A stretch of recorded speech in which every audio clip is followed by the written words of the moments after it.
Throughout history, there have been many pandemics around the world: measles, malaria, cholera, the flu. So how does a common disease turn from an outbreak into a pandemic? Any ideas?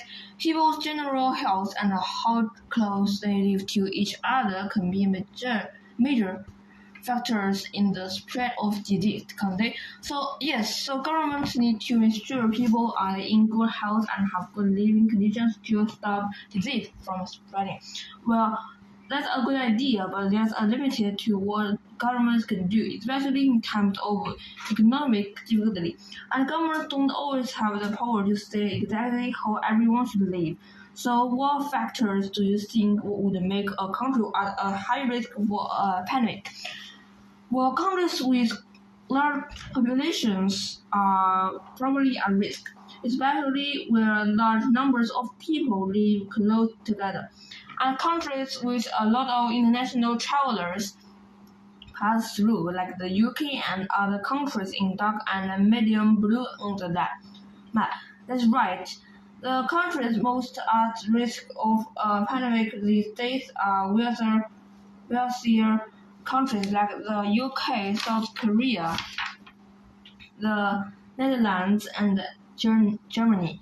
What do those countries have in common? They are not all large countries, but they do all have large cities with big populations, and they are all places where a lot of international travelers might go. They have a lot of busy airports and potentially thousands of people coming every day from all over the world.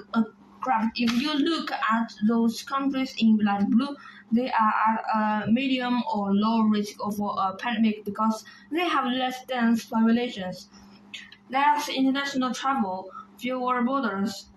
Okay, so imagine you are an advisor to your government. You want to protect your country from a pandemic. What should you do? You should give everyone a vaccine. A vaccine, okay, good idea. Can anyone explain what that is? It's a kind of medicine, isn't it? Yes, sort of. Most medicines are given to patients after they develop an illness to help them recover, but a vaccine is different.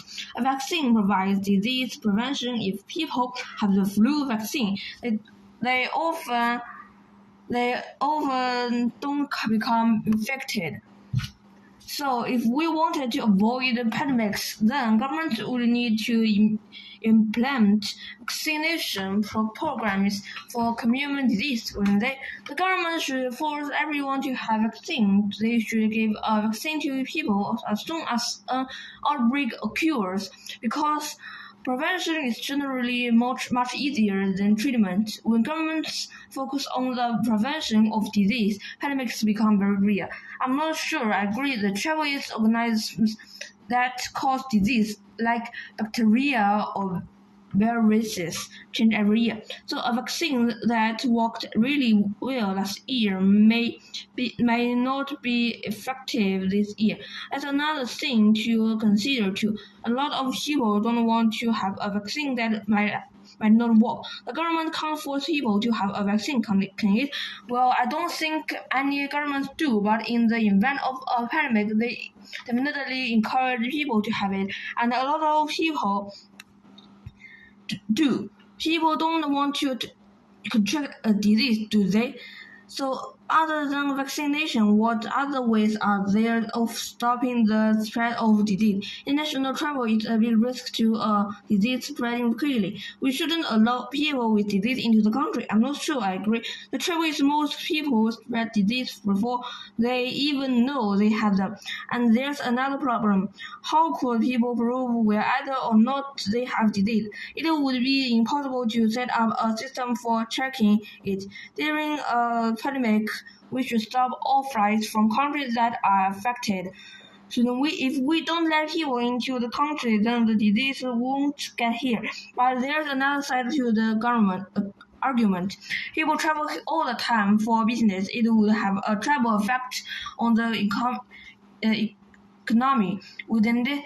But also, in most countries, people who live near a border travel back and forth courses, sometimes every day. If countries stop people from traveling, a lot of people could lose their jobs. It could also separate families. Well, those are some really interesting views from all of you. Can anyone think of some simpler suggestions for decreasing the risk of pandemics? Then perhaps not all as large score as closing down country borders. Well, people who have the flu should stay at home from school or from work, shouldn't they?